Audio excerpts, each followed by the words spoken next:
بسم اللہ الرحمن الرحیم۔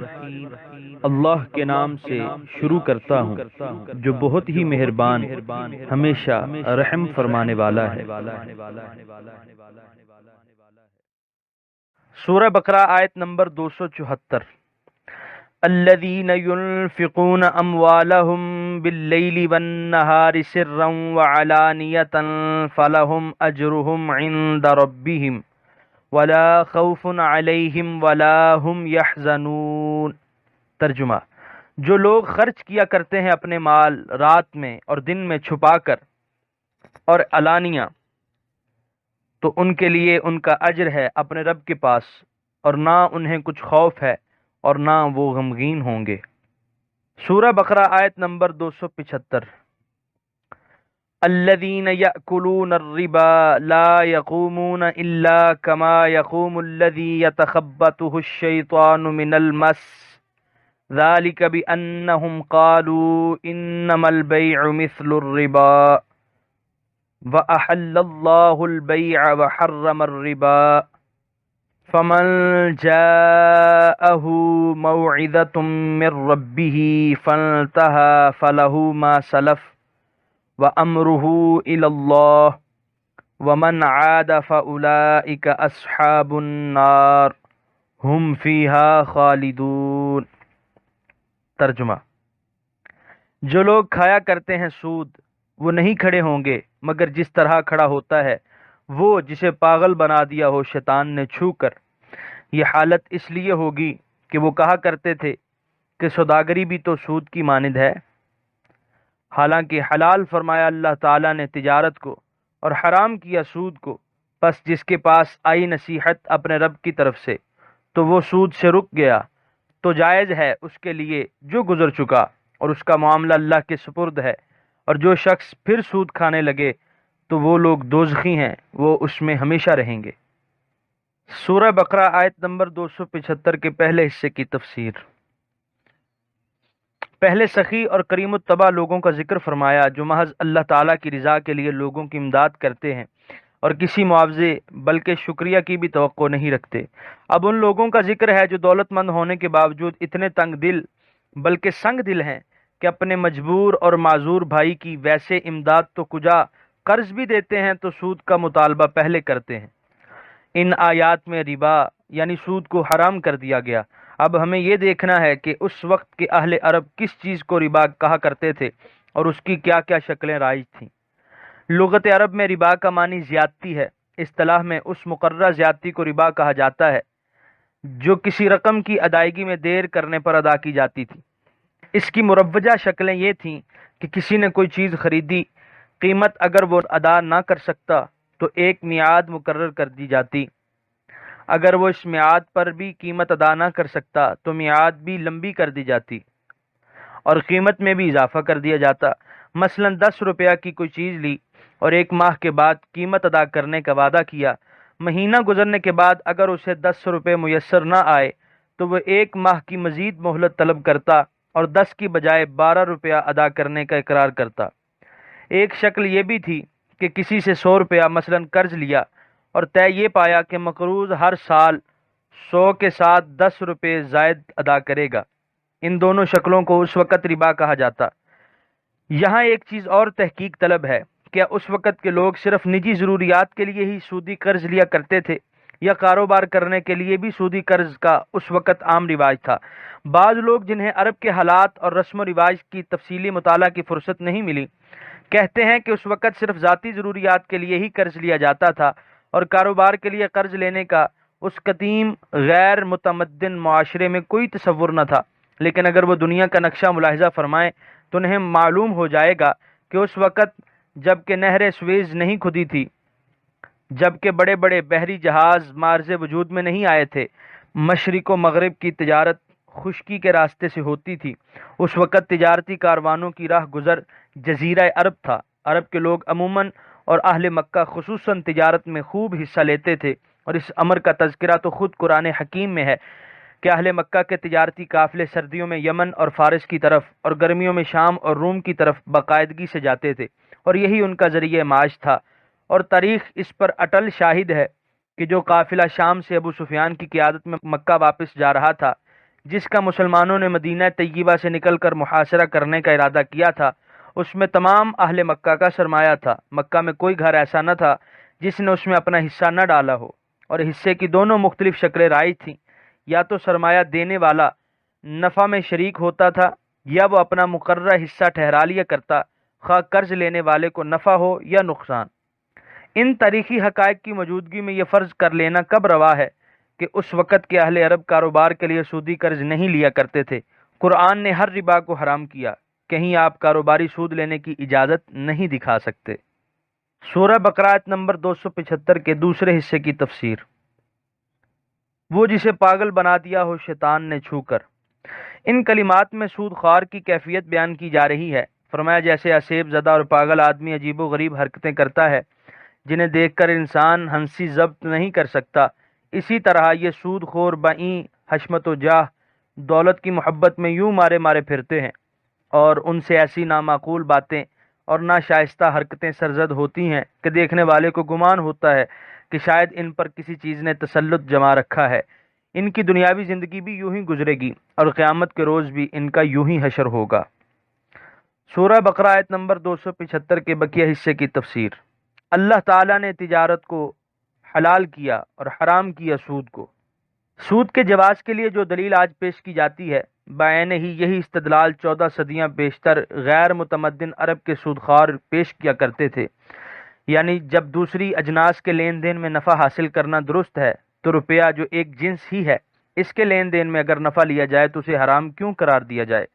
اس کا جواب قرآن حکیم نے یہ دیا کہ دونوں میں بڑا فرق ہے۔ بیع کو اللہ تعالیٰ نے اس کے فوائد کی وجہ سے حلال کر دیا ہے، اور سود کو اس کے نقصانات کی وجہ سے حرام کیا ہے۔ اس لیے ان دو چیزوں کو یکساں کیسے تصور کیا جا سکتا ہے؟ سود کی حرمت کے متعلق بہت کچھ لکھا جا چکا ہے، لیکن جو فاضلانہ بحث حجت الاسلام الامام غزالی رحمۃ اللہ علیہ نے کی ہے، اس کا جواب نہیں۔ بحث کی اہمیت کا تقاضا تو یہ ہے کہ غزالی کے کلام کا پورا ترجمہ نقل کیا جائے، لیکن مقام کی تنگے دامانی اس کی متحمل نہیں، اس لیے نہایت اختصار سے بحث کا ما حصل ہدیہ قارئین ہے۔ امام غزالی فرماتے ہیں، فرض کرو تمہارے پاس زعفران ہے اور ایک دوسرے شخص کے پاس اونٹ ہے۔ تم اونٹ لینا چاہتے ہو، لیکن اونٹ والے کو زعفران کی ضرورت نہیں۔ اب تم اونٹ کیوں کر حاصل کر سکتے ہو؟ یا تمہارے پاس کپڑے ہیں اور دوسرے شخص کے پاس کھانا ہے، تمہیں بھوک لگی ہے، تمہیں کھانا چاہیے، لیکن کھانے والے کو کپڑوں کی ضرورت نہیں۔ اب تم کھانا کیوں کر خریدو گے؟ اس لیے قدرت نے ایک ایسی جنس سونا چاندی کی تخلیق فرما دی جس کے ذریعے ہر شخص اپنی ضرورت کی چیز خرید سکے۔ اگر آپ ذرا سا تأمل فرمائیں تو آپ کو پتہ چل جائے گا کہ سونے چاندی کی تخلیق اس حکیم و دانا رب نے اسی مقصد کے لیے فرمائی ہے، اور ان کا اور کوئی فائدہ نہیں۔ ایک تو یہ کمیاب ہیں، اور دوسرا ان میں وہ صلابت اور سختی نہیں جو لوہے اور تانبا وغیرہ میں ہے، تاکہ ان کی جگہ استعمال ہو سکیں۔ اب اگر روپے پر سود لینے کی اجازت دی جائے تو روپیہ پھر صرف تبادلہ اشیاء کا ذریعہ نہیں رہے گا، بلکہ اس کی اپنی ذات کاسب اور نفع خیز بن جائے گی، اور لوگ دوسرے سامان تجارت کی طرح اس کی ذخیرہ اندوزی شروع کر دیں گے، جس کا نتیجہ یہ ہوگا کہ بازار میں سے یہ غائب ہوتا چلا جائے گا، اور جب روپیہ بازار سے غائب ہونا شروع ہو گیا تو صنعتی ترقی رک جائے گی، تجارتی سرگرمی ختم ہو جائے گی، اور دوسری اشیاء کی قیمتوں میں وہ اتار چڑھاؤ شروع ہوگا جس سے سارا اقتصادی نظام درہم برہم ہو جائے گا۔ شریعت اسلامیہ نے ان مفاسد کے سد باب کے لیے سود کو حرام کر دیا۔ اختصار کلام غزالی علیہ الرحمہ۔ ارسطو نے بھی اپنی کتاب السیاست میں یہی لکھا ہے کہ روپیہ کڑک مرغی ہے جو انڈے نہیں دیتی۔ سود کی حرمت کی حقیقی وجہ سمجھ لینے کے بعد اب ہمیں یہ بھی سمجھنا ہے کہ تجارت اور سود میں کیا فرق ہے، جس کی طرف قرآن نے اشارہ فرمایا ہے۔ یہ بالکل واضح فرق ہے کہ تجارت میں انسان روپیہ لگاتا ہے، پھر محنت کرتا ہے، اپنی ساری ذہنی قابلیتیں صرف کرتا ہے اور وقت خرچ کرتا ہے، اس کے باوجود نفع یقینی نہیں، اسے نفع بھی ہو سکتا ہے اور نقصان بھی۔ لیکن سود خور جو صرف اپنا فالتو روپیہ دیتا ہے، نہ وقت، نہ محنت، نہ کاوش، وہ یقینی نفع کا خواستگار کیوں ہو؟ اسلام نے سرمایہ دار کے لیے دو ہی راستے تجویز کیے ہیں، یا تو اپنے بھائی کو اپنا زائد از ضرورت روپیہ بطور قرض حسنہ دے، ورنہ کاروبار میں شریک ہو جائے اور نفع و نقصان میں حصہ دار بنے۔ اس کے لیے تیسرا کوئی راستہ نہیں۔ سورہ بقرہ آیت نمبر 276۔ یمحق اللہ الربا ویربی الصدقات واللہ لا یحب کل کفار اثیم۔ ترجمہ: مٹاتا ہے اللہ تعالیٰ سود کو اور بڑھاتا ہے خیرات کو، اور اللہ تعالیٰ دوست نہیں رکھتا ہر ناشکر گناہگار کو۔ سورہ بقرہ آیت نمبر 276 کے پہلے حصے کی تفسیر۔ کسی چیز کے مٹ جانے اور غائب ہونے کو محق کہتے ہیں۔ چاند کی آخری 2 تاریخوں کو محاق کہا جاتا ہے کیونکہ چاند ان راتوں میں بالکل روح پوش ہو جاتا ہے۔ آیت کا معنی یہ ہے کہ اللہ تعالیٰ نے یہ قاعدہ مقرر فرما رکھا ہے کہ سود خور کو برکت نہیں ہوگی اور مال سے اسے کوئی فائدہ نہیں پہنچے گا، نہ اس کی سوسائٹی میں کچھ عزت ہوگی، نہ اس کو قلبی سکون نصیب ہوگا۔ یہ اس کی حالت دنیا میں ہوگی اور آخرت میں وہ ثواب اور رضائے خداوندی سے محروم ہوگا۔ سورہ بقرہ آیت نمبر 276 کے بقیہ حصے کی تفسیر۔ اور بڑھاتا ہے خیرات کو۔ سود خور کے برعکس صدقہ و خیرات کرنے والا دنیا میں بھی باعزت زندگی بسر کرے گا اور آخرت میں بھی اجر عظیم کا مستحق ہوگا۔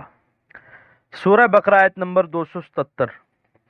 ان الذين آمنوا وعملوا الصالحات واقاموا الصلاة وآتوا الزكاة لهم اجرهم عند ربهم ولا خوف عليهم ولا هم يحزنون۔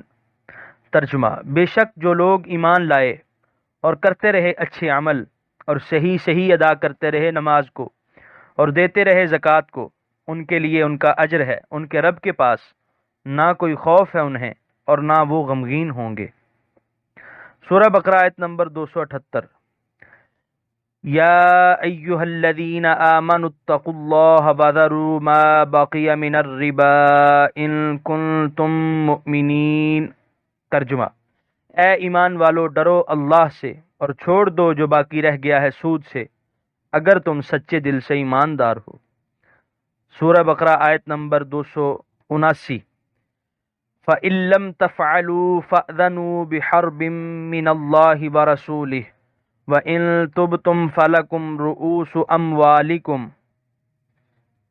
لَا تَظْلِمُونَ وَلَا تُظْلَمُونَ۔ ترجمہ: اور اگر تم نے ایسا نہ کیا تو اعلان جنگ سن لو اللہ اور اس کے رسول کی طرف سے، اور اگر تم توبہ کر لو تو تمہیں مل جائیں گے اصل مال، نہ تم ظلم کیا کرو اور نہ تم پر ظلم کیا جائے۔ سورہ بقرہ آیت نمبر 279 کی تفسیر۔ سود کے اخلاقی، معاشرتی اور اقتصادی ناقابل تلافی نقصانات کے باعث اس کی حرمت کو اتنے شدید پیرائے میں بیان کیا گیا جس کی مثال نہیں۔ ارشاد ہے جو ان احکام کے بعد بھی سود لینے کی جرت کرے گا اس کے خلاف اللہ تعالی اور رسول صلی اللہ علیہ وسلم کا اعلان جنگ ہے۔ سورہ بقرہ آیت نمبر 280۔ وَإِن كَانَ ذُو عُسْرَةٍ فَنَظِرَةٌ إِلَىٰ مَيْسَرَةٍ وَأَن تَصَدَّقُوا خَيْرٌ لَّكُمْ إِن كُنتُمْ تَعْلَمُونَ۔ ترجمہ: اور اگر مقروض تنگ دست ہو تو مہلت دو اسے خوشحال ہونے تک، اور بخش دینا اسے قرض بہت بہتر ہے تمہارے لیے اگر تم جانتے ہو۔ سورہ بقرہ آیت نمبر 280 کی تفسیر۔ مکارم اخلاق کا ایک اور درس ہے۔ جو قوم ایسے ضابطہ اخلاق کی پابند ہو اس کے غریب اور امیر افراد میں حسد اور اناد کی آگ نہیں بھڑک سکتی، اور یہ خونی انقلاب روح پذیر نہیں ہو سکتے جن سے آج ساری دنیا لرزہ برندام ہے۔ کاش مسلمان اپنے فرض کو پہچانیں اور ان اخلاقی اصولوں کو اپنانے کی کوشش کریں۔ سورہ بقرہ آیت نمبر 281۔ وَاتَّقُوا يَوْمًا تُرْجَعُونَ فِيهِ إِلَى اللَّهِ ثُمَّ تُوَفَّى كُلُّ نَفْسٍ مَّا كَسَبَتْ وَهُمْ لَا يُظْلَمُونَ۔ ترجمہ: اور ڈرتے رہو اس دن سے لوٹائے جاؤ گے جس میں اللہ کی طرف، پھر پورا پورا دے دیا جائے گا ہر نفس کو جو اس نے کمایا ہے، اور ان پر زیادتی نہ کی جائے گی۔ یہاں پر تیسرے پارے کا 6واں رکوع مکمل ہوا۔